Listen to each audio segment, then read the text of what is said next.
اللہ علیہ وسلم نے فرمایا میرا رب کریم جب کسی کو بیمار کرتا ہے نا تو پھر اللہ فرشتوں کو بھیجتا ہے، فرماتا ہے جب پتہ کر کے آؤ کسی سے میری شکایت تو نہیں کر رہا۔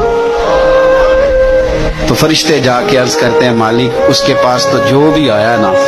اس نے یہی کہا کہ الحمدللہ جس حال میں اللہ نے رکھا ہے میں راضی ہوں۔ اس نے تیری شکایت نہیں کی، اس نے تیری رضا پہ اس بیماری کو تیری طرف سے آزمائش سمجھ کے قبول کیا۔